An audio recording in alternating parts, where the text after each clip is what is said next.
Good evening. I'd like to call the school committee meeting to order on Wednesday, January 19th at 7 o'clock. Just a friendly reminding that the listing of matters of those reasonably anticipated by the chair may be discussed at the meeting. Not all items listed, in fact, will be discussed, and other items not listed may also be brought up for discussion in the extent of permitted by law. The Douglas Public School offers a diverse learning experience to meet the academic, social, physical, and emotional needs of all students. We provide a safe, supportive, and challenging learning environment in which students may achieve academic success and personal growth. Discussions are made in the best interest of our students. Next, I'd like to do Pledge of Allegiance, please. Please rise and stand. I pledge allegiance to the flag of the United States of America and to the republic for which it stands, one nation, under God, indivisible, with liberty and justice for all. Thank you. I'd like to call our student representatives to come up and talk to us, Adriana Acosta and Catalina Acosta. Welcome.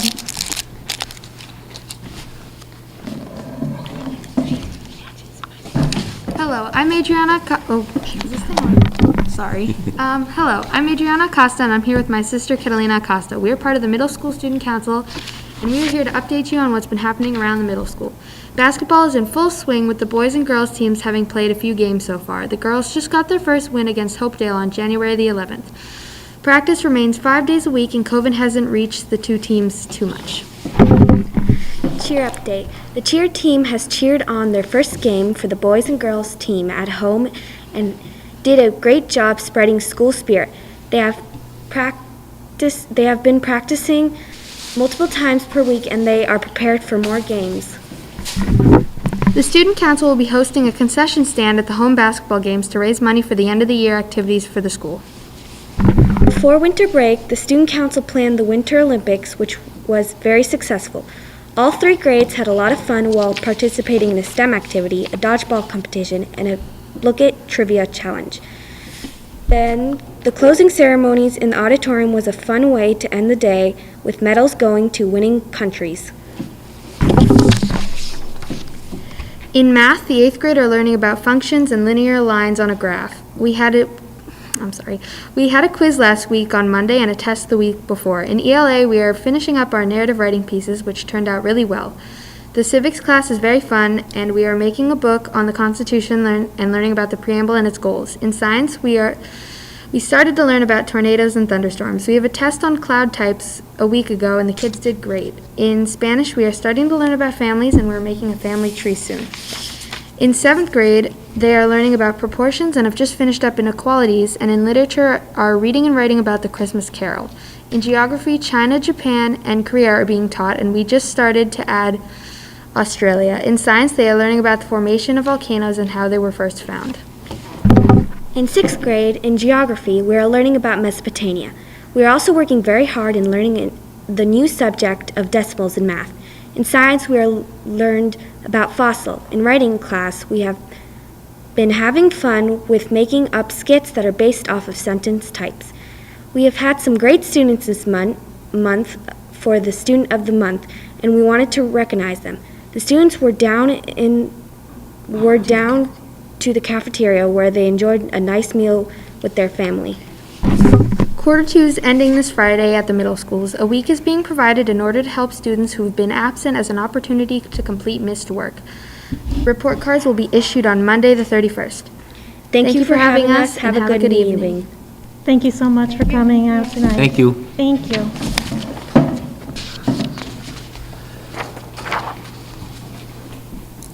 Now we move to public comment and communication. The school board welcomes public comment on items within the scope of the school committee responsibilities. Public comment agenda items is reserved for this purpose.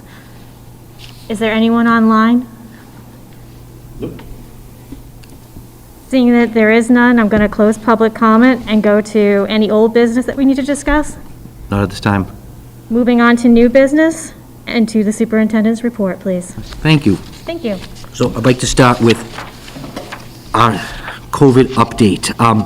want to start off by just thanking everyone for the help and cooperation, obviously throughout this entire pandemic, but most recently with the recent surge we've seen as a result of not only the holiday season, but the Omicron spike. Just when you didn't think things could get crazier and more problematic, they did. But a huge thank you to our nurses, members of our leadership team, teachers, paraprofessionals, all faculty and staff. They absolutely stepped it up with coverage issues. The goal has always been to stay open, and we had some staff absences, we've had student absences as a result of this, but the staff has been wonderful in covering for each other and making sure that classes are covered. Just as people know, we don't have a remote option, and any days that we do miss as a result of having to close for COVID would have to be made up at the end of the school year. So the goal is to stay open as much as possible. Have this discussion with a few people. I know people realize, but I also think it's important to reiterate that when we close schools, and we do it sometimes for snow reasons, but when we close schools is a place where many of our kids get their only meals of the day. Schools are a place where we offer a warm, nurturing, welcoming environment for kids where they feel safe and secure. When we remove that, it's difficult for some of our student population. So I always grapple with closing school, even for snow, remembering that we have a population of our students who come here to be fed, to be nurtured, to receive some of their services, to interact with peers, to interact with adults, that this is the best part of their day and the safest part of their day. So removing that always bothers me. So I take that into consideration when doing snow days. But even with these COVID days, I know it's been problematic, but we were able to hopefully make it through, and we wanted to keep it open. But again, thank you to the staff who's been wonderful in helping out. Confirmed cases, we've seen that downward trend over the past 10 days. If you look at the positivity rating over the past 7 days, it's been going down off the MassGov website. Now, I do understand that those are only tests that people go out and take, that doesn't take into consideration the home tests, which a lot more people are doing, but we have seen that downward trend over in cases. If you follow anything of the wastewater plant up at Deer Island, over the past 10 days, they've also seen a decrease in the number of cases. So we're trending in the right direction, and there's some optimism. It's going to take a little bit of while before we get back to pre-Thanksgiving numbers, but I'm optimistic that we're trending in the right direction. Our staff numbers of people being positive have lowered. Our number of student absences have also decreased in the past 5-6 days, so we're going in the right direction, which is great. Yesterday, DESE announced a new program for schools, and just want to spend some time talking about it. We're seriously considering it. I want to continue to do my due diligence over the next few days before we officially launch it. Still some things we need to check out, but what they're looking to do is they're looking to eliminate the test and stay program in schools, and they're looking to eliminate contact tracing. And what they found through their research is that the individual positivity rate in schools of kids and adults who are in the pool testing is far less than the state positivity rating. As of January 9th, there were slightly over 500,000 test and state cases that were conducted, and there was slightly less than 500,000 that were negative. So 98.6% of the test and state cases that were done from the beginning of the year were all negative. So what that leads us to believe, and the state to believe, is that the positivity rating in test and state of individuals identified as close contacts were very unlikely to get COVID. So we're doing all this work in test and stay and identifying close contacts, and there's about a 1 to 2% of the population who's actually getting COVID as a result of being identified as a close contact. So they're shifting the focus, and instead of spending the hours upon hours and hours of time identifying close contacts and doing test and stay, they want to shift the focus to contacting the symptomatic students and individuals that are in school and getting them the treatment that they need. So it's changing that focus. We'd still continue with symptomatic in-school testing. So if you're in school and you become symptomatic, you'd come down to the office. We'd continue with the pool testing. And what faculty and staff would have the ability to do if they opted into it was to receive every other week a free test kit to take home. That test kit would come with 2 tests. So you'd get a test for every week, but you'd pick up the kit every other week. The thinking of the Department of Education, who did this in conjunction with the Department of Public Health, is that every week, people would have access to, in school, 2 free tests. The pool testing and then the test kit that you would take home. And what they're recommending is that you take the test 3 or 4 days after you have the pool testing. So we typically do our pool testing on Wednesdays. We get the results Thursday or Friday. They're recommending that the individual take the at-home test on Sunday. So every 3 or 4 days, you have the ability to have access to whether or not you've tested positive or negative. This is a conversation we started as a leadership team, and we met with the nurses about 2 weeks ago, and we've been considering making this move. Desi's now made it official that we can do it if we launch into the program, and we're going to continue doing our due diligence and make a decision probably in the next 2 to 3 days as to whether or not we do it. They did a webinar today at 1 o'clock. I had a schedule conflict. I'm going to watch the webinar tomorrow and see what information they provided, but this is a move in the right direction for a lot of reasons. Answer any questions people might have about COVID.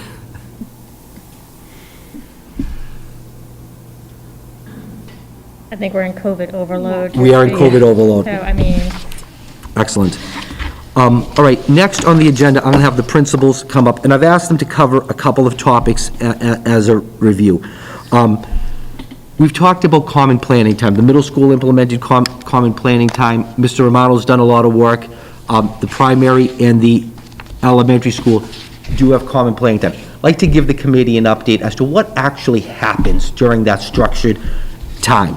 I want to give everyone an update on our SEL programs and what's going on inside each of the buildings. We're going to talk a little bit about the remediation programs. We implemented that using ESSER2 money at the beginning of the year to help mitigate those gaps of students that missed time last year and also time this year as a result of being out.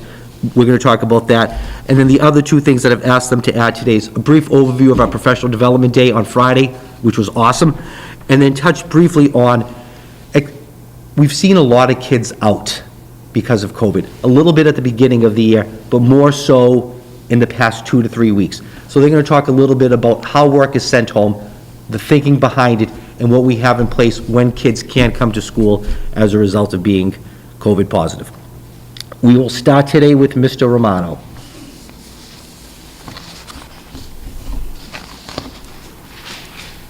The 10-minute walk to the podium. Hello. So we implemented common planning time starting about 4 years ago, basically for the 5 core academic departments: English, math, science, history, and Spanish. So they have the opportunity to meet every day. They all have the same prep period. I attend 1 per month where I've kind of selected the topic and it's done with feedback from them. I do end up missing them. I probably missed 1 per department so far this year, just as things come up. But the topics are generally curriculum. I went around at the beginning of the year to talk about social emotional needs and executive functioning skill, those sort of academic skills like organization and time management, just to find out what they felt kids were most in need of for us to address in things like intervention or the after-school homework club. We've also done data review, especially MCAS data review, in the meetings that I've attended. They do other things like they plan budget, they plan assessments. We're working on getting them more adept at collaborative protocols that they can do for looking at student work or giving feedback to each other on assignments and things like that. I've done some stuff like that with them as well.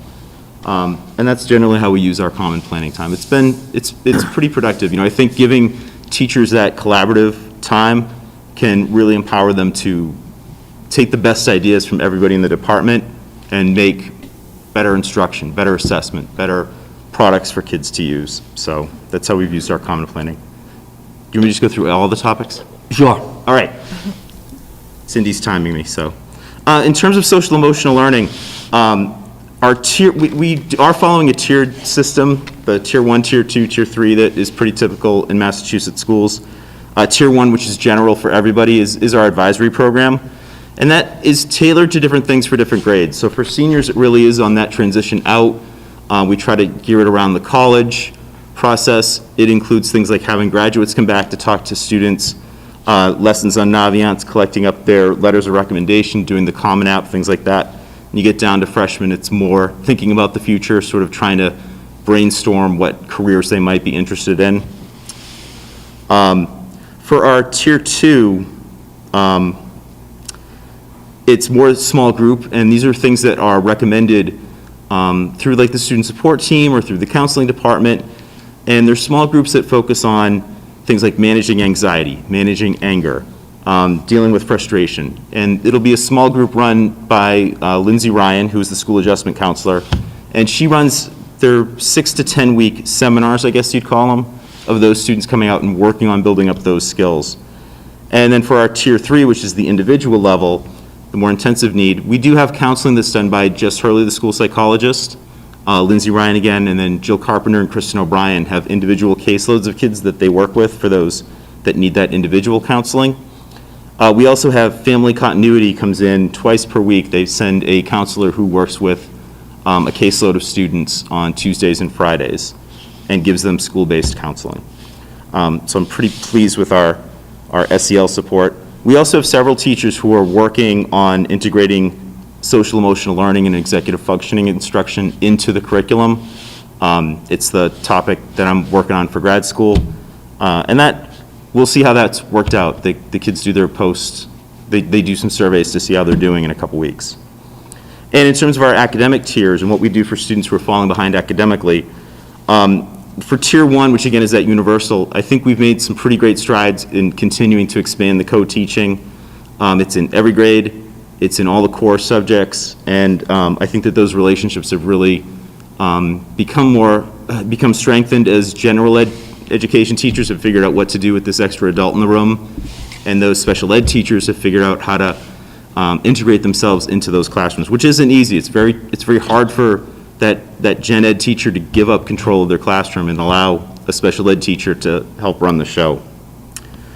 For our Tier 2, which again is that small group, I think we tend to do that through our intervention blocks that we run twice a week, which is also where kids can go for their individual help. And another really great success we've had is we use some of the COVID grant money, the Sr3 Grant money. I say that right, right? Yes. Oh, ESER 2. Some of that money we SR2. use to do an after-school program that Ashton Henry does, or Ashton Martian, I'm terrible with married names, that she does up in the library twice a week. And that's been a pretty big success.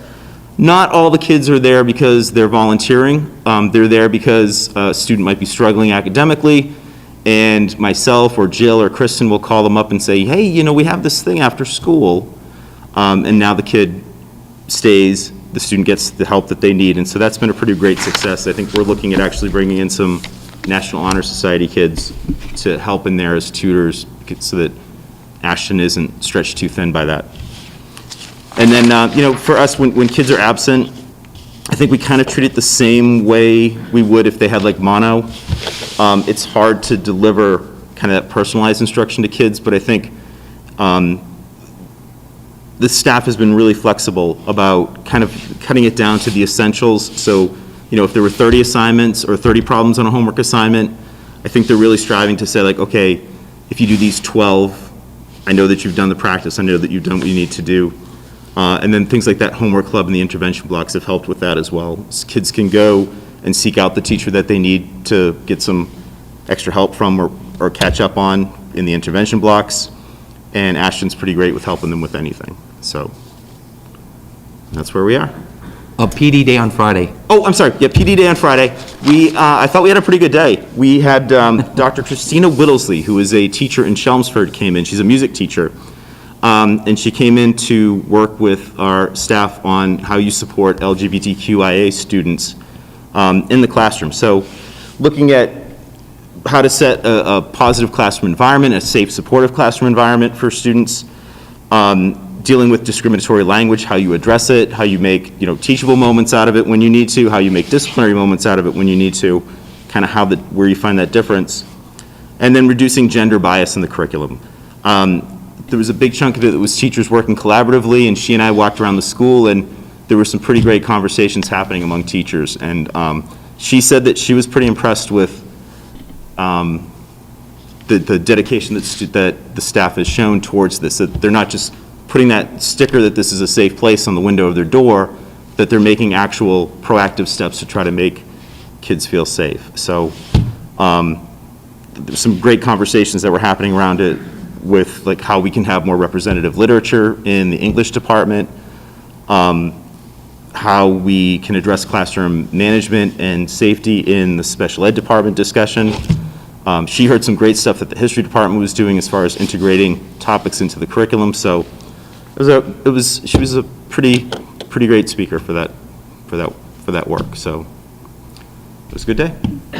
All right. I have a question. Thank you. Can I ask a question? Absolutely. Oh, I'm sorry.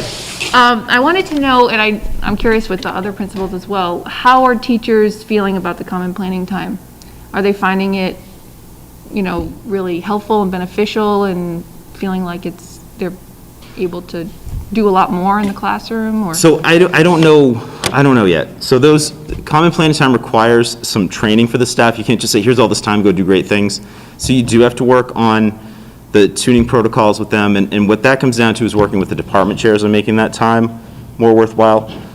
So I think it varies a little bit I think all of them enjoyed having the time. Okay. I think like the English department makes great use out of it. So I would say that they find it definitely beneficial. Mm-hmm.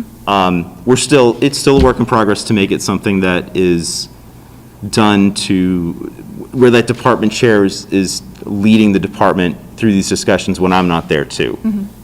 Leading them through these protocols and things like that to make it worthwhile. I would say that they find it rewarding to be able to collaborate and share ideas with staff members. It's still figuring out how to best use that time. I think we're all still working on it, but it's definitely been an advantage to have it.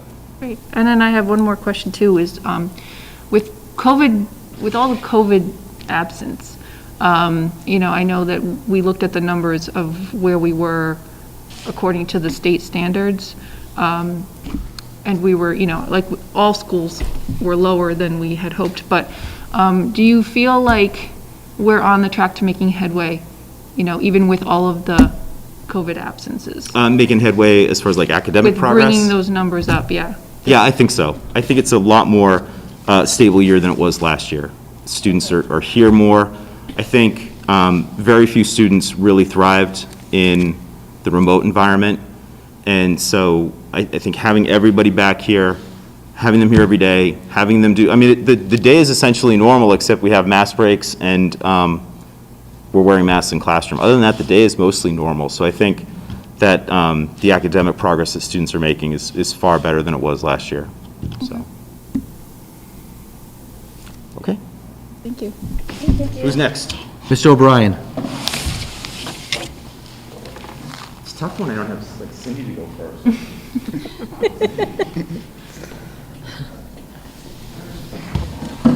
Good evening. Good evening. The middle school has a schedule now, excuse me. Teachers have common planning time every day. The schedule is very effective in having them work. A little different than a high school is teachers are used to working in the grade level teams, where at the high school that's a little more cumbersome. So all the teachers, including the special education teacher, meets for that period of time during the day. During that time, they can either reach out, they have a lot of Zoom meetings with parents, so they have all the teachers right there. I think parents really appreciate that, so they can talk to all the children's teachers in that same time during the day. That it's a very productive time. During those meetings too, they go over the curriculum, the academics, what students are missing, what do they need. The school adjustment counselor pops in frequently to see what issues are there that we can head off before it gets too bad. And I will pop in from time to time. One of my favorite parts is just walking into those meetings and hearing the conversations that they're having about teaching and learning and how to support the students at the middle school. We do have to do a little better job with looking at the data and going through that, but as our first year, I think we're ahead of where I thought we'd be at this point, going to that common planning time. But I do know the teachers really appreciate that time. They get a lot of work done, and it's well worth the investment of time. SEL, we have an SEL block first thing in the morning, and what we found was that it wasn't enough time to get into real conversations about it. Teachers are great at coming up with the curriculum and adjusting it to the needs of the students, of what's coming up there. And the students, I think what they've noticed being outside of, from school for COVID, they like to talk, and they want to lead the conversation, and they want to be listened to. So just having that time period where the teachers can listen to the students, as opposed to teaching and having those conversations about the social emotional learning, very productive. But we found out that the time was not lengthy enough. So each grade level has either reading or writing across the curriculum. So on days where it falls in our long block, which is our lunch block, we adjusted that to go through SEL topics more in depth. When you look at the learning now compared to last year, definitely from just my experience in schools, not just here in Douglas, a lot tighter this year than it was last year on how things are going. But that being said, the 8th grade students haven't had a normal year of middle school since they've been in the school.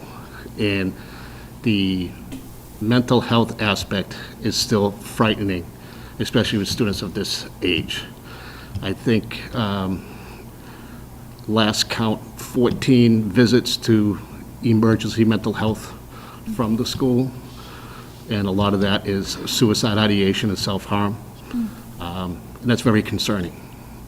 And we have a school adjustment counselor that worked with it, and we have family continuity program coming in, but that's an area of need these students have, which is, we probably could have predicted that 3 years ago when we thought it would just be 2 weeks to flatten the curve, and then as it dragged on. So that's a serious concern that we have in following up with the parents, the families, and the teachers on how to address those concerns. That goes back to our common planning time, where it's great to have those conversations. A lot of that information you don't want to share in an email.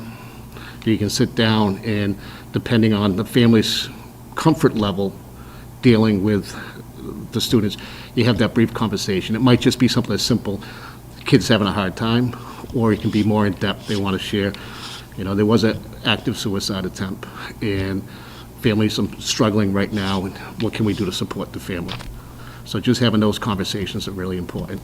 And it is a great concern that we have, that we see. Definitely a spike this year. Remediation Program, we have the Academic Development Center that currently right now has 38 kids scheduled into it. It's ran by Stephanie Campbell, one of our ABAs. And she has 4 classroom teachers that circulate in and out to assist them as well. Those students, they can flex in and flex out of that time. So for example, if a student was out with COVID and felt fine, just COVID positive, they're able to keep up on that work. If the student was out really sick with COVID, they couldn't have time to, they weren't even feeling well enough to read their emails. So that student would be in there for a couple extra days, or even just, all right, instead of some of your elective classes, we're going to go there and catch you up on time. So it's very flexible to make sure that we fulfill the students' needs that they have in that learning. We also have our Flex Center, some tutoring going on right now with some health issues. Just anything we can do to keep the kids up to spot. We're not back to a normal school year by any stretch, but definitely a much better place, I think, than we were last year. For our PD day, we did, had all the teachers identify their power standards of where the kids were right now, what do they need to know, and what do we have to do to get them to next year. And it was nice because we had the 6th and 7th grade and 8th grade teachers all working together to identify, here are the needs, here's what we found missing, how do we make up that time, and then to map out the next 6 weeks of curriculum to see where they were going and follow up with that. We do have our NWEA progress report testing coming up in January, so that will give us a nice formative assessment of where the students are at this time. Open to any questions. Is there any feedback yet on how the vertical meetings are working? For a couple different reasons, we haven't been able to launch that this year. Okay. Okay. But it was nice to have that PD time, so the 7th graders talk to the 6th, 8th to the 7th, to see what those needs are. We'll be moving forward, working with the other schools, be very beneficial. We do have some gaps we got to fill in, absolutely, especially with our 8th graders. Thank you. Thank you. Mr. Bell. Thank you.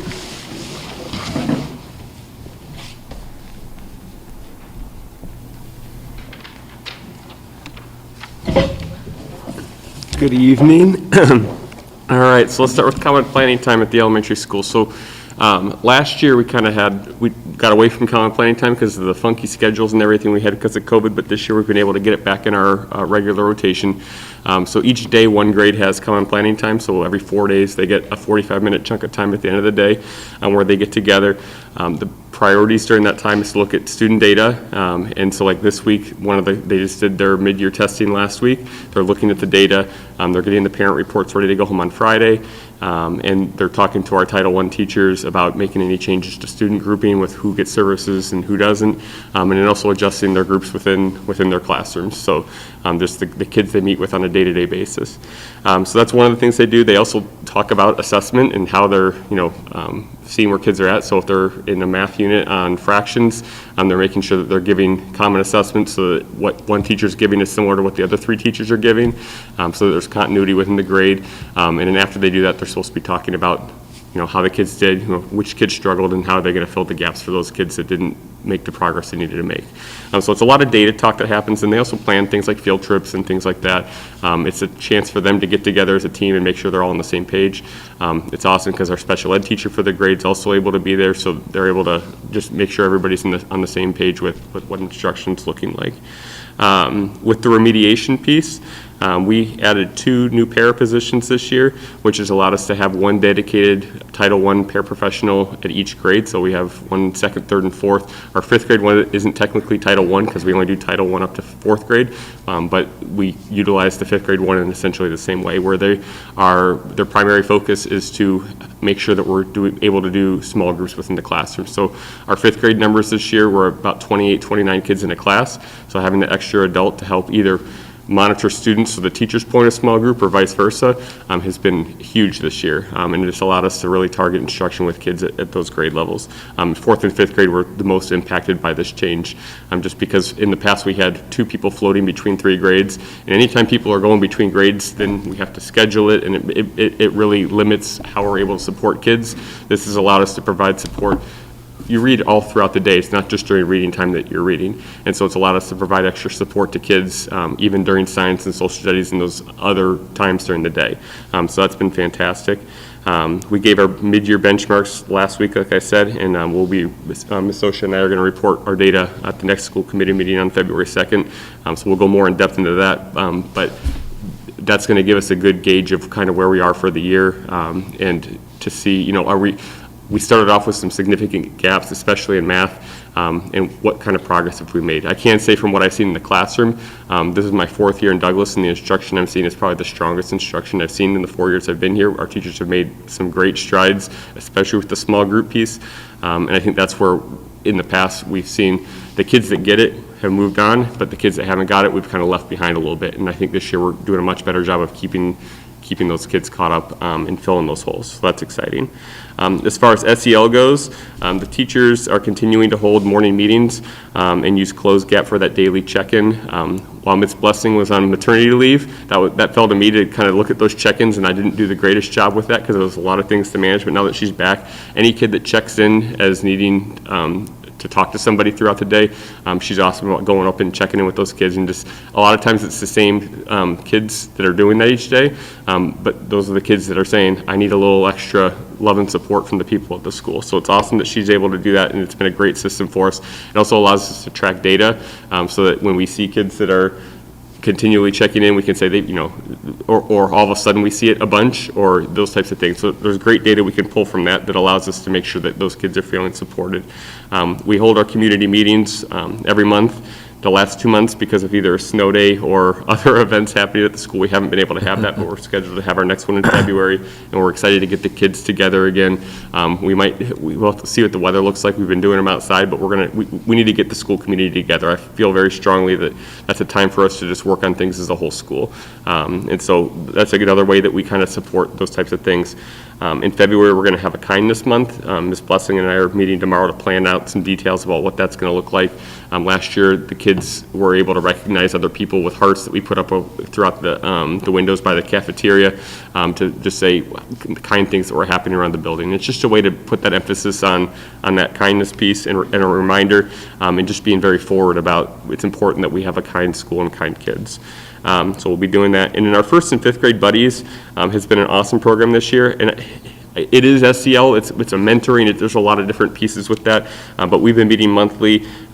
They've read on the track together, they've done math games in the gym, they did thank you cards for staff, and is it next week? I think it's next week we're meeting. 28th. And the 1st grade teachers have planned a STEM activity they're gonna do with the 5th graders. So that's just another way to make kids wanna come to school and be excited about school, and it builds those connections, and it builds excitement with the older kids that they're working, they get to mentor some other kids. And so it's just another way to build that school is a safe and fun place for kids to be.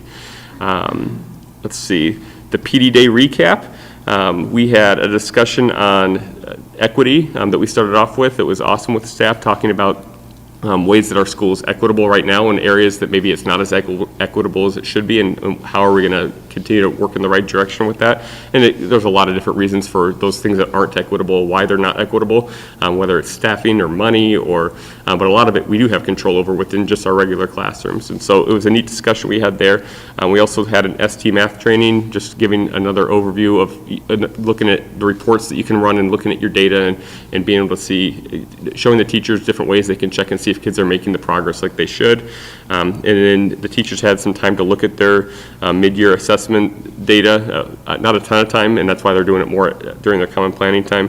And then the best part of the day was the afternoon was all a math professional development. It was boxcars and one-eyed jacks that Cindy had used, I think, 2 other times in the past couple of years. But they came out, they had, our teachers had a Zoom session for an hour, and they had an hour and a half in-person session working on just doing hands-on math games with kids. And they gave us all kinds of ideas, a whole packet full of, each page is a different game you can play with kids working on different concepts. We had the kindergarten through 2nd grade teachers doing one session, and then 3rd through 5th doing another session, so that it could be tailored to the content that they use at those grades. But it's amazing what you can do with dice and cards, and they probably have 1,000 ideas of different things they can do with dice and cards now. And so I'm a strong believer that for kids to learn math, especially those ones that struggle more with those concepts, the more you can make it hands-on and fun and engaging, the more likely it is that it's going to stick, and you don't have to reteach it 20 times. And so I thought that was really beneficial for our teachers. They're putting an order together that PTO is helping support for all the different materials. I think Cindy has some samples of what the materials look like that she'll bring up. But it was, I loved the day. I learned some stuff. It's been a while since I've had some math professional development. I thought it was fascinating, and I think the teachers were highly engaged in it also. And then the other question was, what are we doing for kids when they're out of school? We've had a lot of kids out, and everybody's kind of dealing with this situation differently. Some kids are down for the count and aren't able to do any work. Other parents are like, my kid's out for 5 days, they need work to do, and let's keep it going. And so a lot of it has been on an individual basis. They reach out to the teacher and say, my kid's out, and they've worked with them. We've put packets together, those types of things. Kind of like before COVID, if a kid was out for multiple days for an absence, we'd work with them to kind of make sure they stayed as caught up as they can. But a lot of it's done when they come back to school. The teachers prioritize these 4 or 5 things are the most important things. Let's make sure they make that up. And then, these other 4 or 5 things maybe weren't as important, and we're just going to let it slide. And so we're kind of managing that on a kid-by-kid basis, but we're also making sure that if they miss content, we're making that content up. The great thing about elementary curriculum is a lot of it spirals. So if they're seeing, decimals in math, they're going to see decimals 3 or 4 more times throughout the year. And so it's not like it's their one opportunity, they've missed it. We're going to keep finding those opportunities. So I think that's everything. Do you guys have any questions? I have a question. So in terms of like the COVID time, are there things that are kids able to take, is there a possibility to have Chromebooks at home during those times? So we haven't sent the Chromebooks home just because, when we sent them home with everybody, we had a good collection rate. When it's been because of sickness, now that it's not like a planned thing, we've had a much harder time getting all the materials back we're supposed to get back. And so we haven't been sending the Chromebooks home. We talked to admin today about some possibilities for what are some, with ST Math. Kids can still do ST Math, and that's something that you could spend 2 hours on it a day, and it's not going to hurt the kids. If anything, it's just more practice. And so making sure that parents have the resources to access that from home. So I'm going to work on putting that in the blog on Friday, so that parents know if your kid is home, here are some things that they can do when they're home, in addition to maybe what the packet is that's coming home also, so that you can trying to keep that school routine going as much as you can. I get it, it's important, so. I know it's chock full of like some really great apps that Yep. kids can access. So the kids can still access their ClassLink from home, they just don't have a device to do it. And so that's where I think we haven't just sent the device home, because a lot of families have those devices at home. I think we're to the point where we probably need to start sending the devices home with the number of absences that some of our kids are having. But we want to try to not send it home if we can, just to protect the resources we have too. Yeah, I think that'll be a big help though, if there's a list of like directing parents, okay, go to these apps. I Yep. know there's like a lot there, so. Yep, there is. Any other Thank you. questions? Thank you, Mr. Bell. Thank you.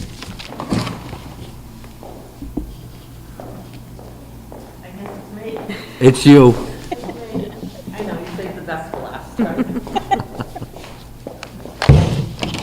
This is what happens when I have this crew. They're a rough crowd. So, all right, well, seems like it's been a while since we've been here, so I have a lot to tell you. So, I added a few things, I hope you don't mind. Common planning time. Honestly, this year's been a real challenge for us because of coverage. So for common planning time in our building, I have to pull a paraprofessional from, say, kindergarten to cover for first grade so that we get our common planning time in. And with the absences being what they have been, it's been tough. So we have had them, but not as consistent as I would like. So we've got to get back on track as soon as everything settles down a little bit. The good thing is that the teachers have a common prep time. So even though we're not doing a common planning, per se, with me in the conference room, they are still meeting on their own during their prep time and kind of covering some of the same things. So typically during common planning, we'd be looking at the curriculum, we'd be saying things, where are we? Are we behind? Are we ahead? Where are we compared to like a pre-COVID year? Where are our weaknesses? What are you seeing for strengths? What should we adjust, pretty much? Where are the gaps? K-SED and grade 1 social skills are the number one gap in the weakness that we're seeing. Kids still don't understand, taking turns and, having patience or playing. And they said it's amazing to watch kids in indoor recess because they don't know how to play with each other. Fine motor skills in kindergarten is a big weakness. And in grade 1, they said handwriting.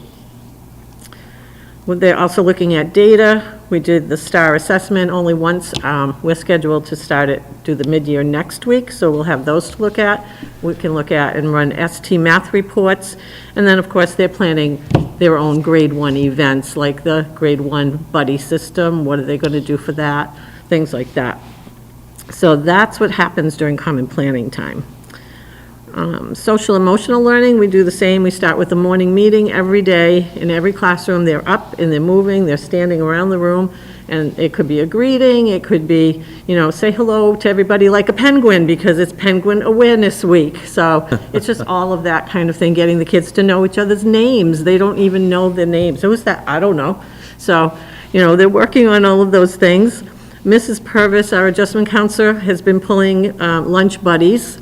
So just a couple friends that don't seem to mix well with other, and they're having trouble making friends, so she pulls them on the side, and again, teaching them those social skills, having lunch with her in her office. She also goes into the classroom as much as possible, usually once a week into every classroom, and she does a whole lesson with the class while the teacher is there. So it might be on being kind, or it might be on, it's okay to be different. So she reads the story, they do a follow-up activity, the teacher hears it, then can reinforce it every day with the kids. So that works really well, and she loves doing it too. She gets to know everyone in the school, and, they make that connection with her. The week of the 24th, we are having a Kindness Spirit Week, and so every day, is a certain color for a certain topic. So Monday was green for gratitude, and then there's a challenge that goes with it. Say thank you to 3 or more people today. And then one day it might be yellow or blue. Friday is red for self-love. Think of something you did well this week and give yourself a pat on the back. So we're putting that in the week of the 24th.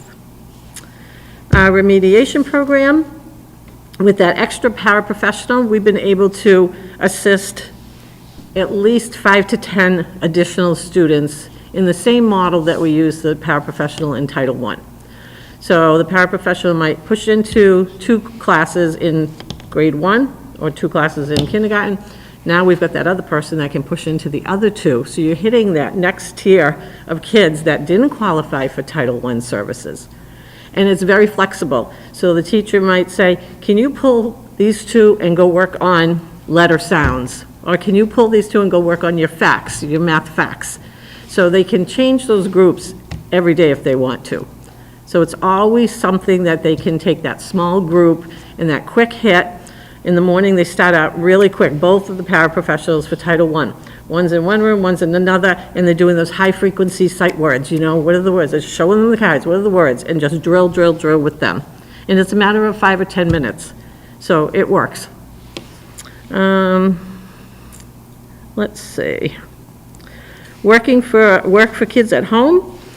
Typically, if the parents are asking, we're sending home a packet, and that's what we've had most often asked.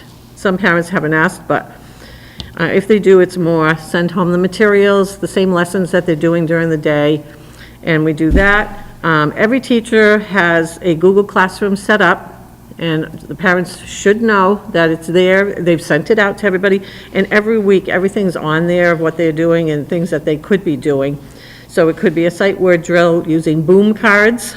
That's something, new. It could be, again, it could be some math drills, it could be some games that they can do. So it's all posted in their Google Classroom. We have not sent iPads home unless it's a request, and then they could do their ST Math, there's Mystery Science, there's Learning A to Z, which used to be called Spelling City, and the kids like that one, and that's a fun one. On our PD day, pretty much we did the same thing that Mr. Bell did. We started with an equity discussion with the whole staff in the cafeteria, and they really got to talk it out, It's nice to be able to just say it, but what are you doing in your classroom that's equitable, and what do you think is a school or in the classes that is not so equitable? And so it was nice, and the paras were included, and they felt like they're part of, the whole program and not just a separate group. Then we had the ST Math training, and that was looking at the data. And the boxcars and one-eyed jacks, we got a deal on that one because even though it was pricey to have them come, it was the same presenter I've had before. They offered the virtual part of it, that 1 hour, that was free. So we lucked out with an extra $1,000 for free. So what they are is all hands-on. All right, these are the shakers. So there's a whole book of games just on shakers. They even provided us with a playlist of music with all the shake, shake, shake songs that you have. You can do so much with just this one little shaker. You can do odd, even. You can do, preschool loves them. They can just do number recognition. You can take the middle one out and you can do place value with it, with tens and ones and hundreds, and you can make 3-digit numbers. You can do addition, subtraction. You can put different colored dice in here. They love them. Even the teachers love them. They sat down at the table, they have this whole mesh bag of goodies, and the teachers were like little kids. Oh my God, look at this dice. This one's got a dice inside the dice, and it was hysterical to watch them, but they had fun. And that's what kids will do too. Kids will have fun with the math. So we've had them before a few years back, so we have a lot of the materials, but there's always something that they found that, oh, we could use those. Different kinds of number lines that they could, she just has so many ideas. I mean, they were doing them on Tuesday when I walked in the building. She had an idea with red Solo cups. Just put them in a 10 frame, and it's very visual with the red cups, little red cups. Preschool's already doing that on Tuesday morning. So that's, well worth the money spent. Yep. So it was great. And to follow up on that, we are having a virtual family math night with the same company, Boxcars and One-Eyed Jacks. It's going to be funded through our PTO. So it'll be for pre-K to 2, 6 o'clock to 6:50, and then 3 to 5 will be 6:55 to 7:45. We'll be sending home a flyer. They have to register for it. They'll get the Zoom link from the registration, and then all they need is, 6 regular dice and a deck of cards. And they'll have some fun games to play with parents at home, and again, practice those skills at home. So I'm looking forward to that. That sounds like a lot of fun, and it's going to be paid for through our PTO, so it's even better. John already talked about the grade 1 and the grade 5. The activity this month is going to be a STEM theme.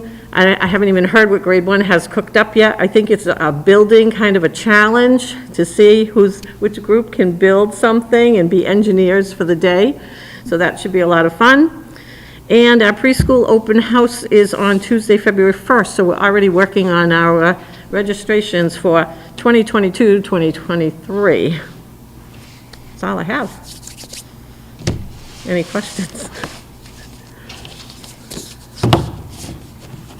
Covered a lot. Thank you so much, Ms. Sosa, as always. Thanks.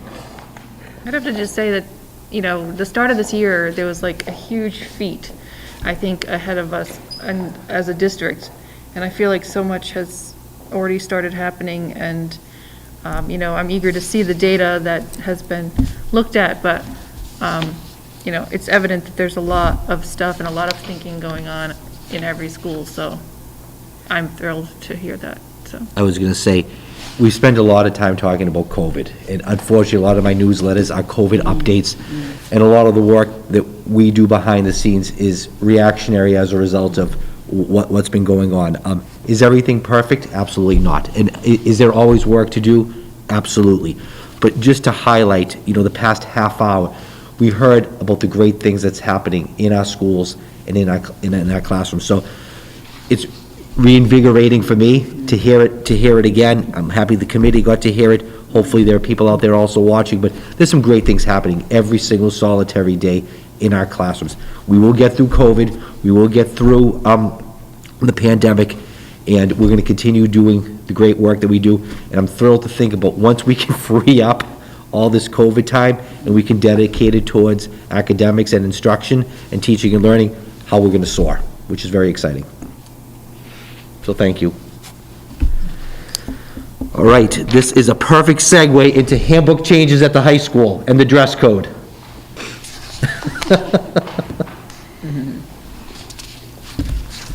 As exciting as Cindy's shake box, which kind of cool. So we do have some handbook changes. They're mostly pretty nominal things. So just to kind of go over, do you have a copy of the document? Okay, so we did add a couple of additional protected classes to our harassment policy. They're highlighted in yellow. They weren't in there before. That was just to update to make sure that we are taking those steps with all the groups that require some support. The page 28, the credit amounts that students need for promotion to each grade, school committee actually approved those a few years ago. We just never put them in the handbook. They were in the program of studies, but they were never in the handbook. So this is just, we didn't change them. It's just putting them into there. Senior privilege was something new that, seniors had a privilege back in the day, a little bit before my time. We wanted to kind of give something there as an incentive for seniors to keep their grades up. So when they have intervention and they're all caught up, they can come in a half hour after everybody else. We just put that into the handbook. I will say there were some rough spots at first. And then after a couple weeks, seniors kind of figured it out. They need to be here by 7:44. And Mrs. Peck isn't having nearly as much trouble chasing down late students as she was before. So the dress code. The revisions here were an attempt to make it less gender biased. So a little bit of history on it. Fashions change. A few years ago, it was fashion for boys to wear pants in such a way that their boxers showed, which is to say their butt was hanging out. I was not a fan of this, and so I thought it was quite clever to come up with language that would specifically address that. I said that the bottom of a student's shirt had to reach the top of their pants. If you wanted to wear your pants down by your knees, that's cool. You just have to have a shirt that goes down to your knees too. And that worked pretty well with those boys. And the vast majority of dress code violations were kids trying to show everybody their brand of boxers. But again, styles have changed, and so fortunately, boys are not tending to do that anymore, but now styles have changed so that that clothing, as it's, that language as it's written, targets young ladies, where the style is now to wear shirts that don't quite reach the top of their pants. And so we took that out in recognition that if I did that, most of our students, their entire wardrobe would be a violation of our dress code. And that it was very much language that was targeting just the female students as styles changed. So it was meant to be that. The other kind of thing that we did, it still said in there, hats of any type. I'm not big on hoods. Mr. Vega and I disagree on that. We're trying it out, but we allow hats and hoods. And we also, I'm not sure what the oversized purses thing ever was. It's never been enforced while I was here, so I just took it out. It just seemed kind of weird. But the excessive torn and holey pants, again, the styles have changed, and parents now pay a lot of money to get their children pants with massive holes in them. It's style. I'm not known for my own fashion sense, but trying to accommodate that of students. So a lot of it was, we put in there the language too to focus on, we want to adhere to our core values, but at the same time, we don't want to have language that in any way is body shaming or is gender biased in the way that we do it.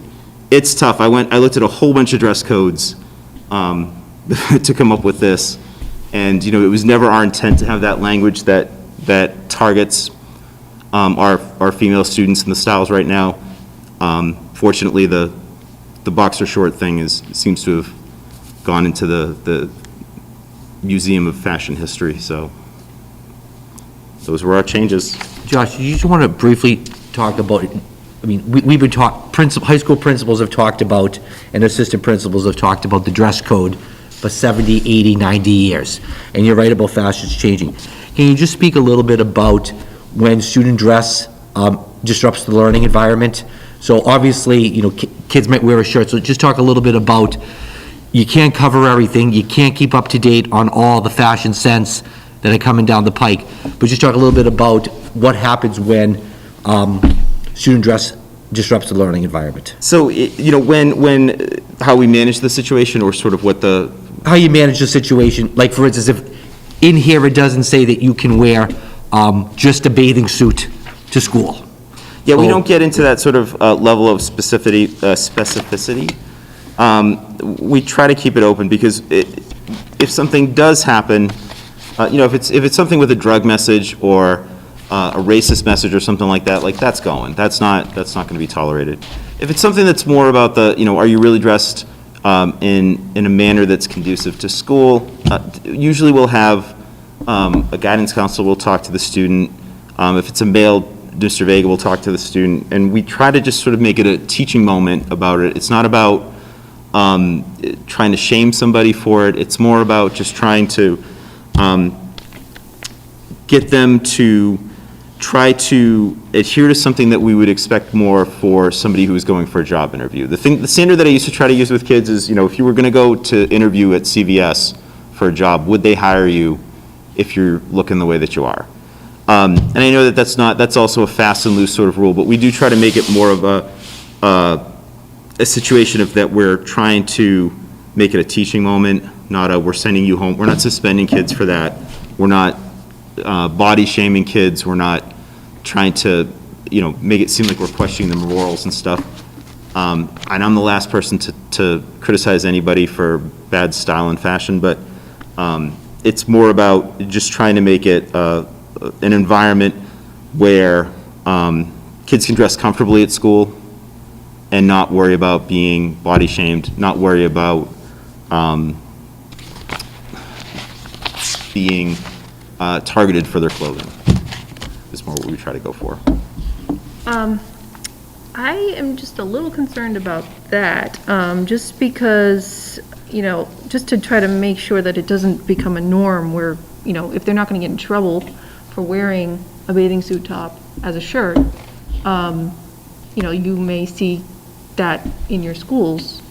And then I am worried that could become, there could become pressure for others that that's the in thing to do, especially for young girls.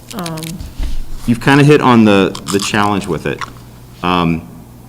If I can never make everybody happy with the dress code that I do. If I say, ladies, you're not showing your belly button, gentlemen, no sleeveless shirts, then I'm body shaming or I'm discriminating. It's very hard to make a policy that kind of addresses everybody's needs and wants. And I know that those are factors too, that the peer pressure that comes with it. Something like a bikini top type of thing, which, I mean, these things don't happen very often. It's very rare that a student's running around wearing something that, the more common thing is that they're wearing a shirt that has drug references on it. That's what most of our dress code violations come down to. And while it's typically the conversation, as you bring in parents and you try to explain it to parents too, of what about the inappropriateness maybe of the clothing that the student's wearing, because of those very reasons. Because, it's not that people are going to be so distracted that they can't possibly learn. That's not really kind of the problem. The problem is more of the body shaming that it can cause for other students. So, and that's kind of explained to them about how to make the most of it. It's a really tricky thing to go with. Any type of dress code, any action that I take makes somebody mad, no matter how I structure it. So I kind of went with the one that gives us sort of the most latitude and that doesn't deliberately, or not deliberately, but doesn't overtly indicate bias towards one gender or the other, or one culture or another, or one sexual identity or sexual orientation than another. So, but it's really tricky to kind of play something that gives some guidance that's going to make, that's going to meet everybody's needs. I just think it could be hard to police as well, we're not able to be there where all the conversations are, on the sports fields or in the hallways, and seeing how kids are interacting or speaking to each other. So I'm a little leery about it, I have a 5th grader, what is she gonna walk into the high school? What's the culture gonna be like then? That's my worry. Yeah, it's like I said, it's a really tough thing. It's probably, like, I would say the dress code is the thing that gets debated the most as we look at handbook changes, and, we never make everybody happy, and we never cover every contingency either. So we try to make it so that it's sort of a standard of reasonableness, as opposed to fast and hard rules. That in a couple of years, it could be commonplace to walk in to see people in bathing suit tops, or, minimal No, coverage? we don't. We don't let Okay. kids come in bathing suit tops. Okay. The style that kids kind of do now that we were running into problems with, if a student's running around in a bathing suit top, they're going to have a conversation with Jill and Kristen. Okay. It doesn't happen. It hasn't happened, I should say. I guess it could happen. It doesn't happen. This is more the style. The style now is that shirts don't quite touch the top of pants for girls. Maybe that style changes in a couple of years. You see it with prom dresses too. 1 year prom dresses are really short. 1 year they're so long that I bring a box of binder clips so they can kind of bunch them up in the back so that they can dance without falling. Yep. I like it better when this dresses are longer. My personal inclination is I'm rather conservative with how people dress. I'm trying to acknowledge that times do change. I go to the gym and I'm a little bit shocked at things that people wear now at the gym. Kids aren't wearing bathing suits, but it's more the acknowledgement. If I just have a rule that says shirts have to touch pants, it's being interpreted as being gender biased, or that I'm explicitly targeting women for the clothing that they wear at the school. So, but yeah, something extreme like a bathing suit top. We're not running into that, at least not yet. Well, hopefully we won't. We'll deal with it when it does come down.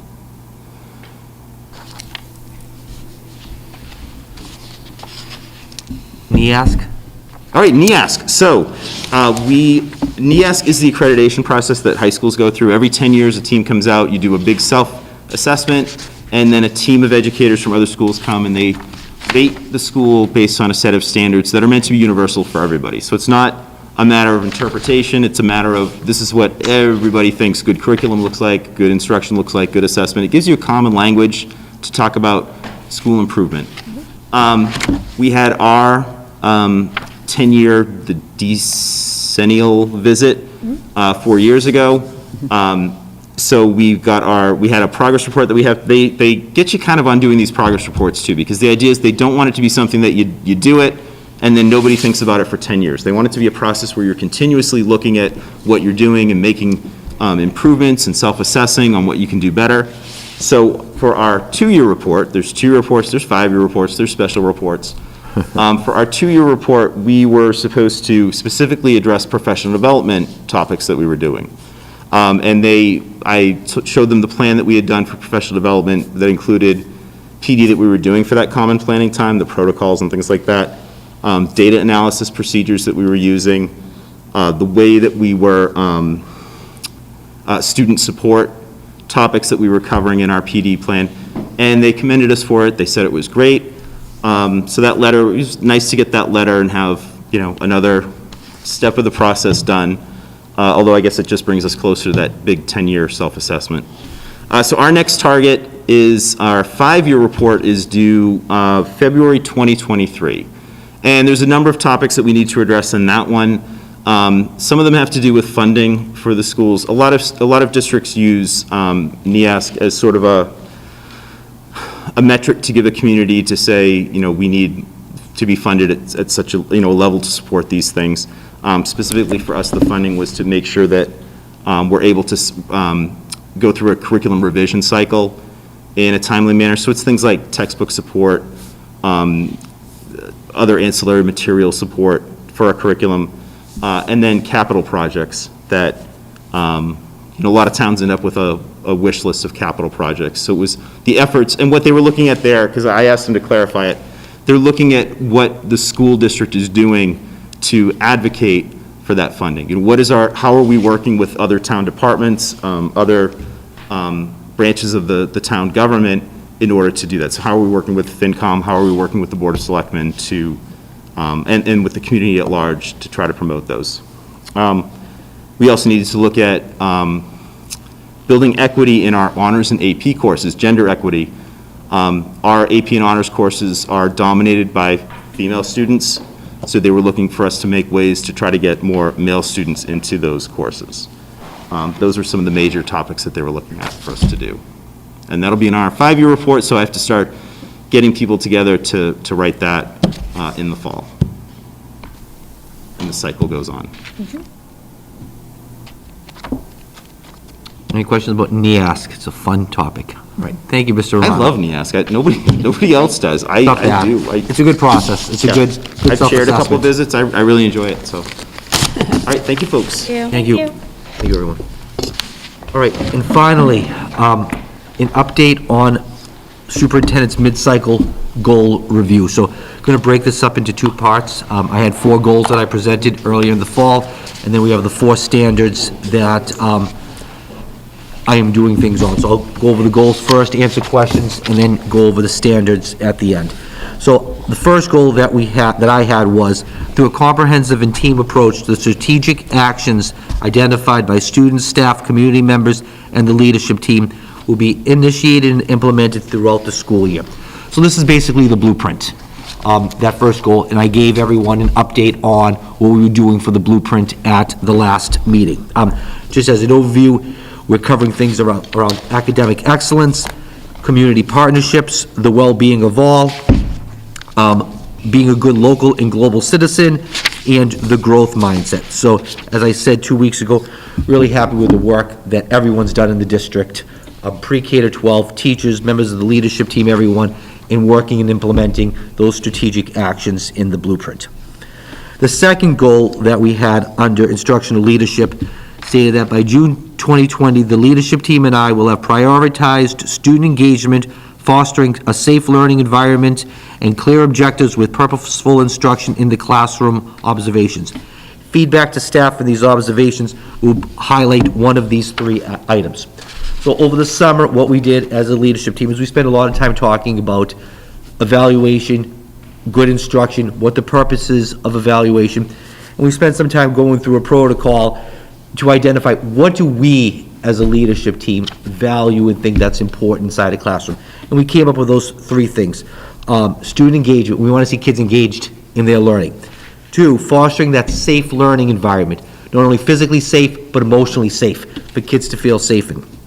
And the third thing was clear objectives with clear and purposeful instruction. So that's what we highlighted, and that's what principals, when they're doing their walkthroughs, are really looking for. As through some of our administrative meetings, we've done some tuning protocols, where we watched some videos and look for these things. And then the last thing I asked everyone to do is to provide feedback in the Ceij format. This is something that John Safier brought to us probably about 30, 40 years ago, and it's a way to give feedback to staff that's constructive. So it stands for Claim, Evidence, Interpretation, and Judgment. We started this last year, and we implemented it, and we continue this year. So when staff's getting feedback, they're not just saying, you did a great job with that lesson. They're getting the claim, which is your great job with it lesson. They're getting the evidence to support why you did a great job with that lesson. They're getting an interpretation from the evaluator, and the evaluator is giving a judgment based off of that claim.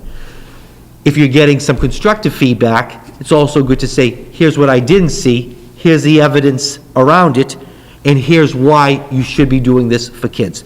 So we spent a lot of time doing that this year, and principals are in classrooms doing that work. The third goal, I have to read, it says throughout the 21-22 school year, the district will prioritize and focus on the health, safety, and social emotional well-being of students and staff by offering programs, providing resources, and supporting the members of the Douglas schools in these areas.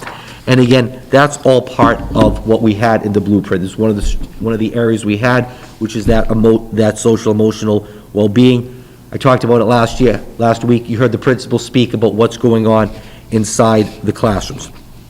And the fourth goal was around family and community engagement. It says by the end of the 21-22 school year, we will increase our collaborative efforts with families to support student learning and development both at home and at school.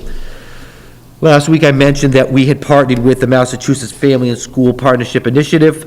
We have a final meeting next week. They're able to, in between our last two meetings, give us some feedback as to some areas that they've gleaned through interviewing parents, interviewing kids, doing some surveys that they feel we as a district need to work on. So I'll just touch on those briefly. We're going to, when we meet with them, dive a little bit deeper into them. But they feel, based off of their research and their time in the district, that we need to develop a vision for what parent and community engagement looks like. We talk about it, but do we have a clear vision? And can we articulate it? And can we share it with parents and with teachers? Next thing they said is we need to develop a strategy for how we can gather information from parents. We as a school, we as teachers, we as leaders know how we would like to engage with parents. The piece that's missing is we've never asked them how they want to engage with us and how they want us to engage with them. That piece is missing. So we're looking at developing a strategy, a survey, to send out to parents as to how we can engage with them and how they'd like to engage with us. A topic as old as the dress code is reworking parent-teacher conferences. It's been the same model for 50 years.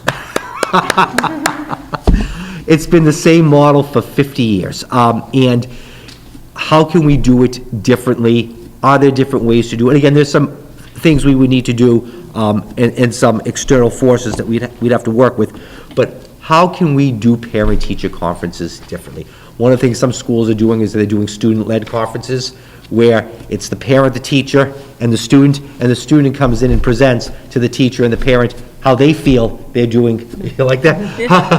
How they feel they're doing, again, not maybe in first or second grade, but in the older grades, how they feel they're doing in the math class, the English class. So it's a student-led conference with the parent and the teacher providing feedback. I think things have changed in the past 20 years with email, with newsletters, with blogs. That 20 years ago, that parent-teacher conference was the only time really that a parent and a teacher could actually interact.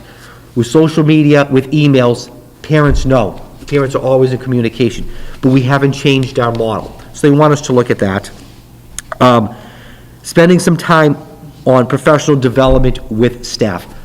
Obviously, if we're making a paradigm shift for involving families more inside classrooms, teachers need professional development around that. What does that look like? How can you foster it? How can you nurture it? What does it look like inside your classrooms? And the last thing was to develop district systems for support and tools for family partnerships. So what can we put in as a district and then share it with families as to what we're doing in schools and what resources are available to them as families, and to begin to explore that. So those were really the 5 highlights that they gave us. When we meet with them next week, we're going to dive a little bit deeper into them. We'll put together an action plan, and hopefully in February, March, I can present to the school committee what our action plan is. That's probably out of the 4 goals, the one that still hasn't taken off, but hopefully it will once we finish this work with the group.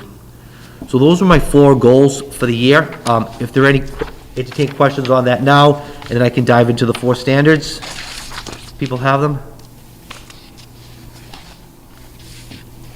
Okay. So there were 4 standards.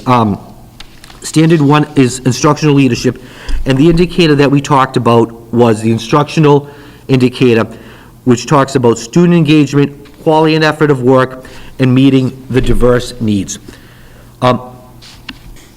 What's been interesting as I did this activity is it seems like everything's aligned. The blueprint is aligned to the goals, which is aligned to the 4 strategies. The work that the principals have prioritized is in the blueprint, which is in our goals, which are in my goals, which are in the standards. So if you look at under the instructional leadership, under academic excellence, all the student engagement, quality and effort of work, meeting diverse needs, all falls under that blueprint of academic excellence and the work that we've done there.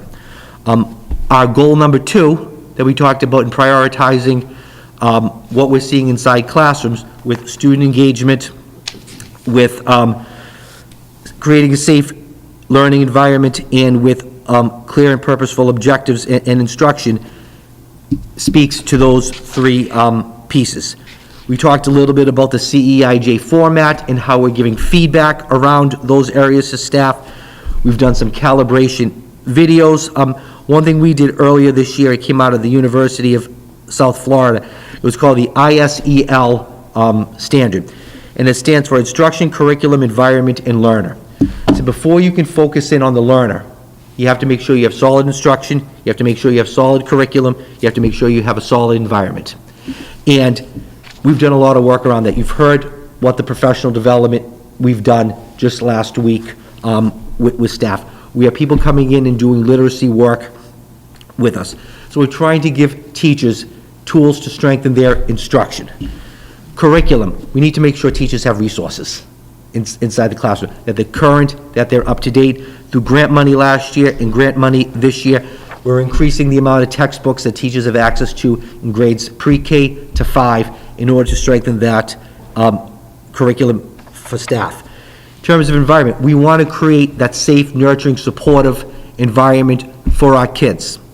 Once you have those 3 things in place, you should see the learner succeed. So those are just some of the things we've done under the instructional leadership realm. In number 2, we had management and operations, and the indicator we focused in is environment.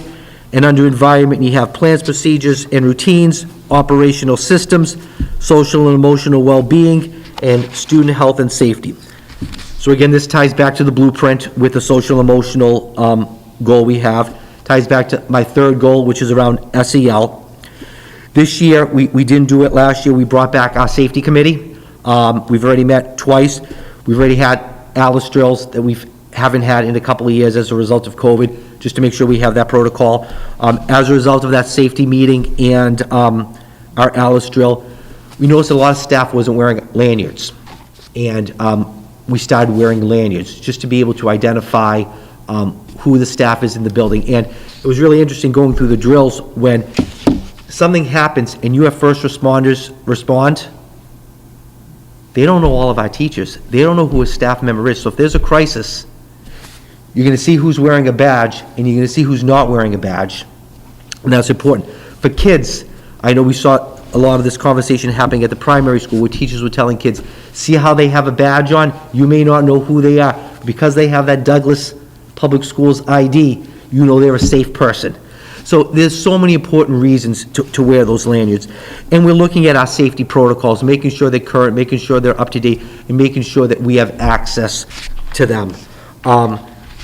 We've offered a vaccination and booster clinic. We did one in December. We're doing another one the end of this month and in February. We had 125 people attend. So again, just putting those safety protocols in place. We've had a lot of PD and a lot of presentations to our kids around the SEL piece, and you heard from principals what we're doing around SEL.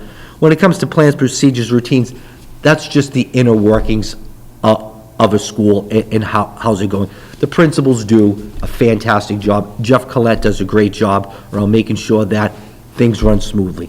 Are there kinks? Absolutely. But for the most part, we run very, very smoothly. The third goal is family and community engagement. We talked about the sharing responsibility indicator with student support and family support. Again, in the blueprint, we talked about community partnerships. The fourth goal that I had also speaks about building those and fostering those relationships between the school and the home. So really excited to see the work that we can implement in that goal. Again, that's probably one of the ones that we've done some work on, but not as rich as we have in the other three goals. And standard 4 under professional culture was the managing conflict indicator, and it talked about response to disagreement and conflict resolution and consensus building.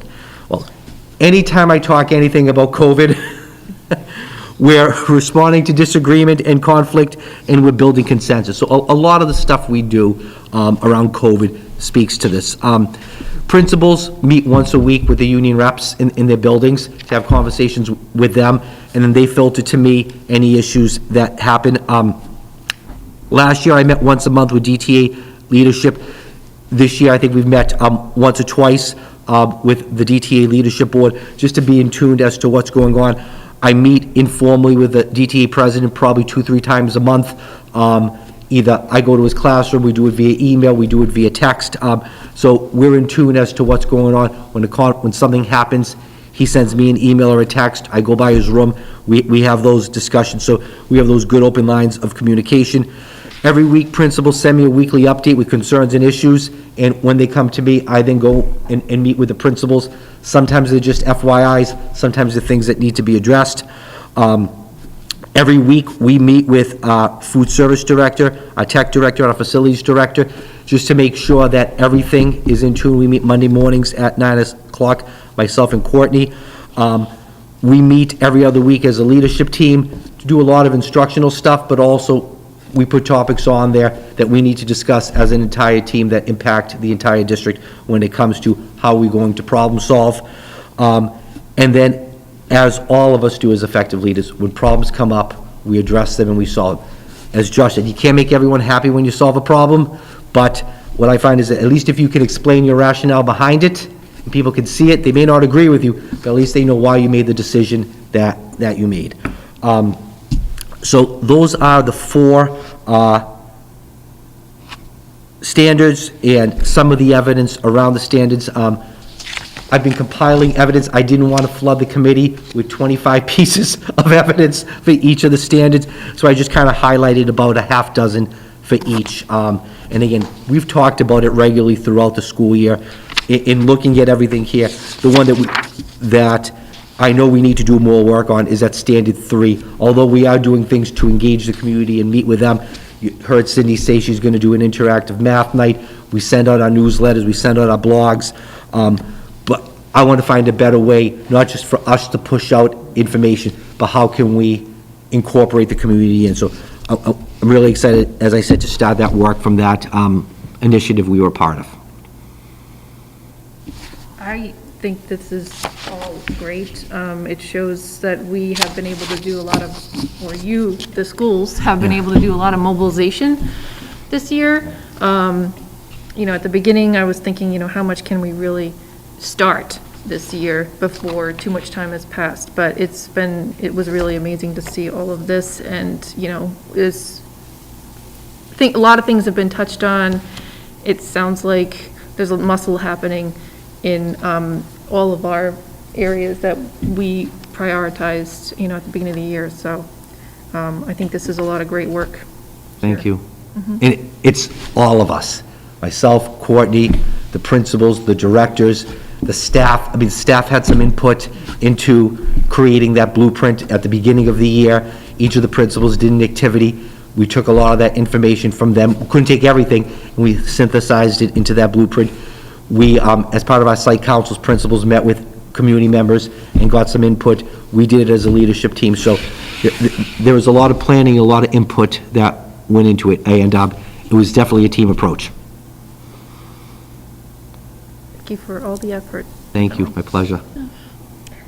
So yeah, I would just reiterate what Monique just said. I mean, when we put this together for your appraisal, which basically what this will become the superintendent's evaluation, we didn't know if we were going to be able to get to all 4 of the goals. And so I think as we go, yeah, we're not going to be fully, I think it'll be a continuation into next year. Correct. For our goal setting that we're going to do.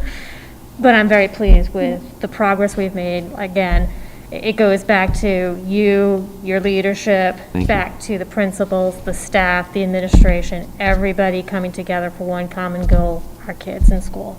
And so I'm very appreciative. So stating that, I know we need to do a little bit of housekeeping of figuring out when is the appropriate time for you to come back to us sometime in March timeframe, because we do have 2 open positions.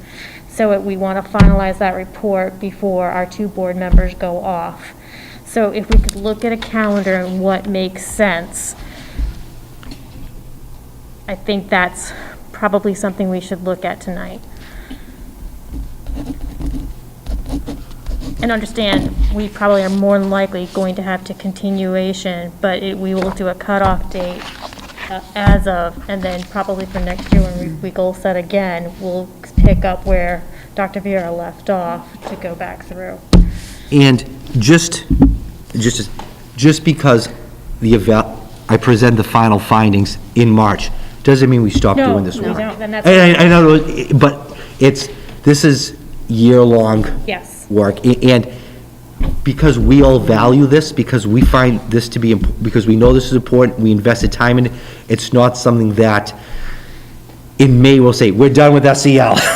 Right, no. We're going to continue doing the work. And, you know, I think we talked about this early on when we did this, had our initial meeting in September, or late September, early October, that we all recognize the timeline, and given the fact that March marks, if we do this in March, it's basically the 75% mark of the school year, so we don't have the full year to do it. So obviously, we set lofty goals for a full year, but understanding that we're going to meet at that 3/4 mark to do the final project, which makes sense.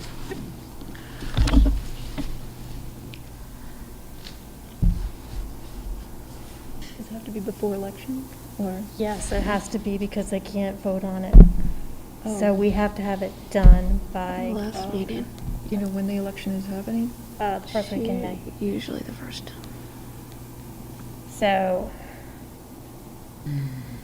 So we're looking for March. yes. Where's town meeting first? Town meeting's first. Town meeting's first, then, so it's the second Let's- week. The 9th, 10th, or the, More likely than not, we're probably going to have to add a meeting or two in March for the budget. Yes. So we already have the 2nd and the 16th scheduled. To give me an extra 2 weeks, would you like me to do my final presentation on the 16th? And I can get you everything probably by the 2nd. That'll give you 2 weeks to review it and then do the final evaluation on the 16th. Is the election over by then? Does that work? Too late? Does that work? Well, I want to make sure you have enough time, so even if we did March 30th, Okay. I could take, because then I would send out and get everything back. Because the next one would be the 27th. The 27th is when we'd go final with your evaluation. When's elections? I think it's the 10th 10th of. Of April? of May. Oh, okay, I thought it was April. Oh, okay. That's what I thought. Okay, Okay. so then I was a month early. So by April 27th, you're saying have the final evaluations done? Yep, because I'll take all of your inputs, put together, we'll go back and forth. So April, if we follow the April timeline, there's only one meeting in April because the 20th is school vacation week. So do you want to do the 6th and the 27th that month Which month? of April? That works. So the 6th would be the public meeting, the budget? The 18th? Something can't, we can't have that meeting. You can't have that extra. Are we doing public meeting for public budget too? You can't have that extra meeting on the 27th. Right, it's the same one. You never know, it happens a lot when we Oh, try to okay. have an extra meeting and for some reason we might not be able to, then it's too late. Then we'll move it the day before.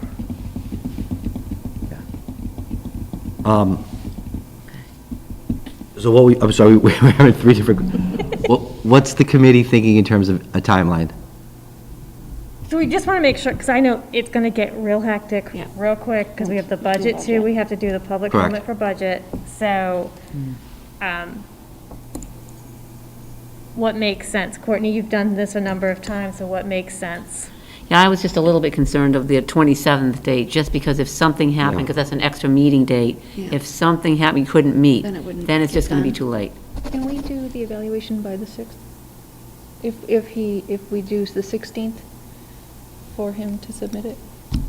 If we do the March 16th, yeah. That'll give 1, 2, 3 weeks to do the evaluation. March 16th and April's. Is that a school committee night? It is. Yeah, so March 16th. So I can present on the 16th, and then the final, then that'll give you 2 weeks to look at, or 3 weeks to look at all the materials, and then you could do the public portion of it on April 6th. Perfect.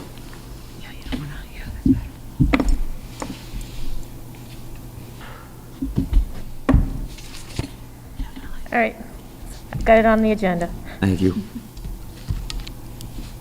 We good, Courtney? Just want to make sure with everything. I was just a little Yeah, concerned I- about that. I know, I did. Yeah. I know it gets crunch time, and Yeah. there's a lot of moving parts and pieces, and so we don't want to miss our window. So, Yeah, that was my thank you. It makes sense. Yeah. And that is it for my report tonight. Thank you so much. Thank you. All right, so we're over to the school committee and subcommittee reports. We have an accounts payable report. For us to look at. Do we want to? Wait, was I not here or not? If you want, we can table this until Yes. either, that's absolutely fine. So can we move that to, we'll table this one?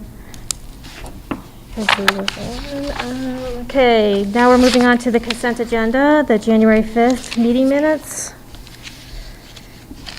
You can look over.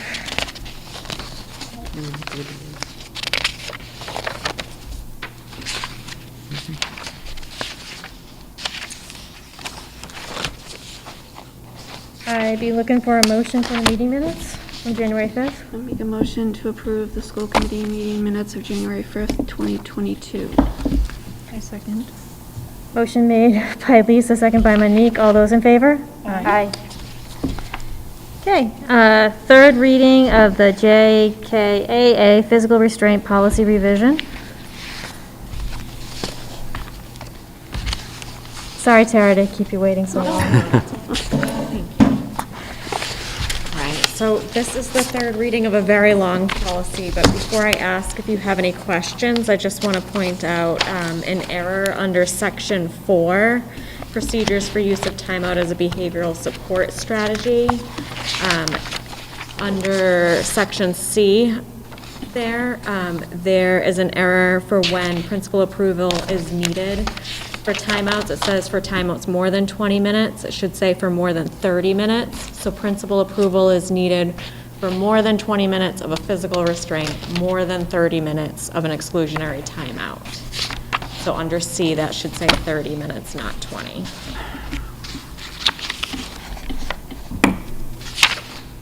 Okay.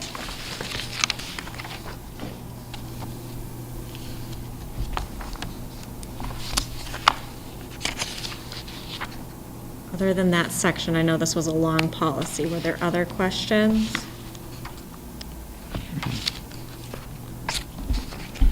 So the extended restraint, like on page 1, it says 20 minutes. That's not a timeout. Those are different things. Different things, Okay. yep. Okay.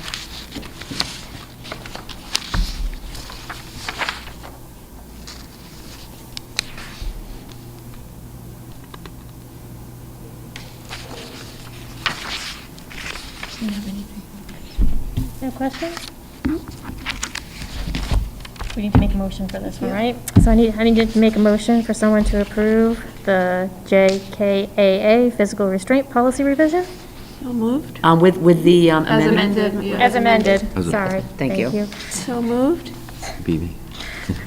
Second. Motion made by Lisa, second by Monique. All those in favor? Aye. Thank you. And the third reading of the JB Equal Education Opportunity Policy Revisions. So this was just adding that paragraph 5 to the existing policy. During the first reading, we caught the typo of the lowercase k in the K-12 programs being evaluated, so that's been updated. Any questions on this policy? I'd be looking for a motion to approve the JB policy revisions for the third reading. Second. Motion made by Lisa, seconded by Monique. All those in favor? Aye. Thank you. Okay, now over to school business and operations managers report. Yes, I do not have any transfers or reclassifications this evening.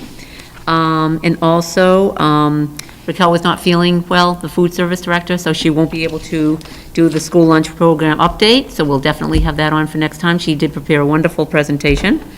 I definitely want her feeling well so she can shine and present all the wonderful things she's been doing, so we'll definitely put that on the next meeting. So the last thing I have is, before the holidays, I did present to you the general fund report, the preschool program historical trend, the school lunch program historical trend, and the circuit breaker and school lunch, the detailed historical trend. And I did say that at this meeting, I would present to you the funds report of revolving funds, donations, and grants. This is basically the same as what we present at the end of a year end. As well. So on the first page, we have the revolving funds, and this is on a cash basis through December 31st, 2021. So it's not projecting through the end of the year, it's just where we are at this moment in time. Let's see. So school, if you look at that, just a couple things I want to outline is particularly for circuit breaker and school choice, we haven't obviously received all the revenues. We do expect to receive approximately $733,000 or more in school choice. You can see what we've already received to date there. In revenue, we are expecting per DESE in circuit breaker, $1,215,663. We received roughly half so far. Okay, you will see also in some of these, and particularly the circuit breaker program, we do the encumbrances for what we expect to spend for the entire year, and that is sped tuitions, okay? But again, that's just where we are at this point in time. Let's see if there's anything else to point out there. Nothing much there. The school lunch is doing very well. Typically, if I did a report like this, it would be way in the red, so I don't think in 26 years, I don't think I've ever seen this, so. The free lunch is doing us some good. Never mind, the carryover balance helped as well, because I tried to set it up well. Then we just have a couple of small donation categories, miscellaneous donations. We used to have, a number more, but we have been trying to spend all those down, because some had been there for several years. So we just have roughly over $6,000 in miscellaneous donations, and then we have athletic donations for the high school as well, which we'll hope to spend before the end of this year. On the next page, this is all the grants. We have the prior year grants, meaning any grants that we received in FY '21 or before. Because some grants, particularly where they've changed the title grants as well, they can carry over for up to 3 years at times. As you can see, most of them have been spent of the prior year grants, with the exception of the first one. That is our middle school career exploration grant. That was a STEM grant that we received. We were getting an allotment, quite a hefty allotment for each year. But because of COVID, unfortunately, we really couldn't spend any money at all last year because it's all hands-on.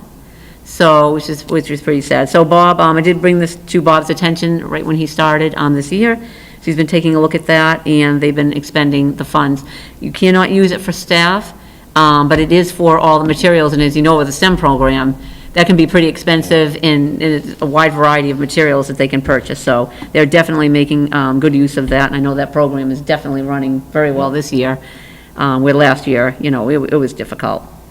And they did allow for an extension on that to go in as well because of that.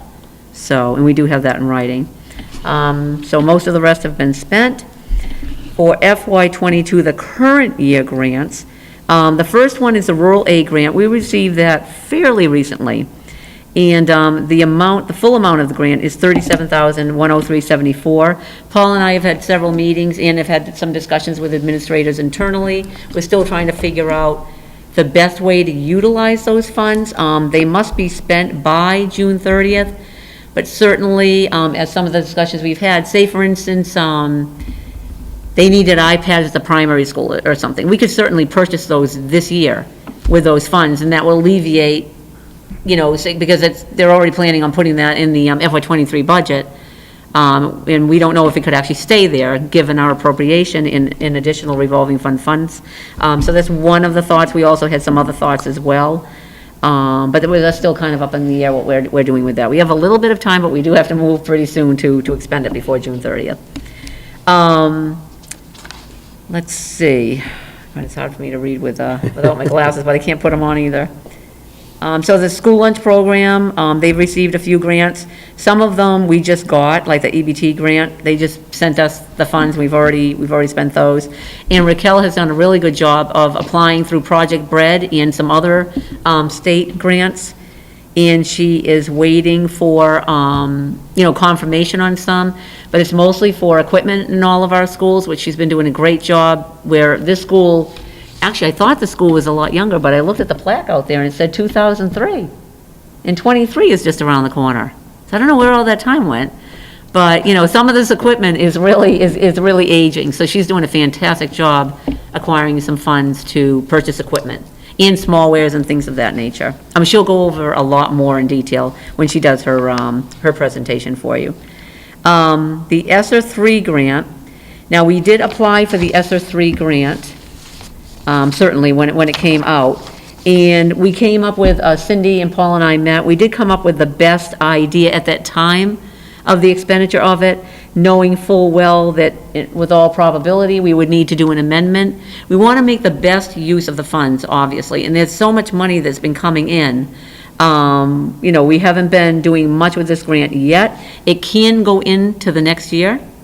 So we're still, in fact, we're going to be meeting tomorrow for at least an hour and a half just to talk about grants and get updated and think about, how to best use these funds. We're already halfway through the year, so it may be that a good chunk of this money may be utilized possibly in FY23. So that's just kind of conversation. It actually goes, the duration of the grant is to 9/30/24 that you're allowed to use the funds for. So it has such a long duration. We want to make sure that we have the best value added for the funds that we've been given. There's a lot of flexibility with regard to this grant. This isn't a fully all COVID grant, and certainly we could utilize it possibly in the summertime if need be for some remediation or things of that nature. So that's all still out in the open, still to be determined.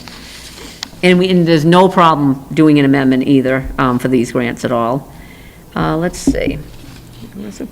So we have a couple of new ones on the FY22 American Rescue Plan, IDEA. That's a new one that Tara had applied for, $63,383. That is for special ed professional development and educational instructional supplies, which is really good. And also we have another new one, the IDEA ARP, that 264 grant. That was a good amount as well, and that's for professional development, which is really excellent, because special ed hasn't been able to have the opportunity to have probably as much special ed, professional development as we'd like to have. So again, to Paul, talking about all the wonderful professional development we've had, some of it is that as well, for special ed particularly. And the rest of the grants there until the very bottom, what I'll get to in a second, is all our typical grants, the Title I, the Title IV, special ed, the 240 grant, the 262 grant. Those are grants that we've been receiving for many years, that we do receive every single year. The one at the bottom, that's a Project Lead the Way, that's the one for the high school, $24,000, and that is for their engineering program. It can only be spent on their engineering program. So that's being utilized as well. So I didn't know if anybody had any particular questions that I can try to answer on the... How are we, this negative 66,000? Oh, yeah, thank you. Yep, I forgot to mention that. Yep, I knew that was going to come up. The 161, no, yeah, the 161. That is IDEA. That's because we're encumbering everything. We want to know, because again, that's for sped tuitions, just like circuit breaker. So we encumber everything right to the end of the year. It's not being spent yet, but we are encumbering it. But the amount of the grant is we are going to receive the full amount of the grant. That's I'm an looking at an absolute. the bottom total, that's negative 66? Yeah, that's because, right, that's because that of gonna that. be- That's that's gonna- because of that 161 there. Right, I understand Yeah, that. Is that gonna be brought up to zero? Oh, yeah, no, that's what I'm saying. I'm encumbering in that encumbrance column, see that 185 in the negative? The encumbrances there for the 240 grant? That's because I'm encumbering all the tuition, because we do have signed contracts for these tuitions. So we must encumber that liability. So I have the full liability in there through June 30th. But we receive the funds all throughout the year. In other words, we have not spent that 185. It's just an encumbrance. Yes, of course, at the end of the year, it'll be in the black. Yeah, yep, That's all I wanted. yeah, yep.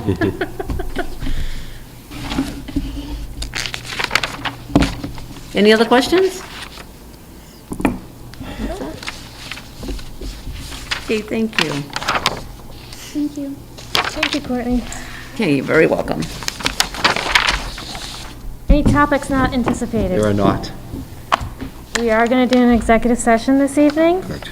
So and we will not return to regular school committee. We will adjourn from that, but we need to do a roll call vote to go into roll call vote to exit out of our regular session to go into the executive session. And we need a motion to.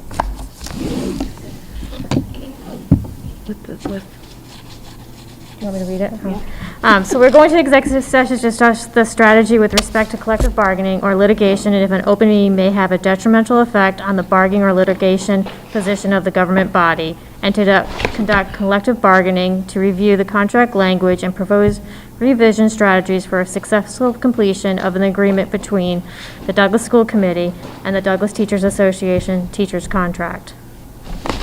So moved at 8:48. Second. Motion made by Lisa, second by Monique. All those in favor? Aye.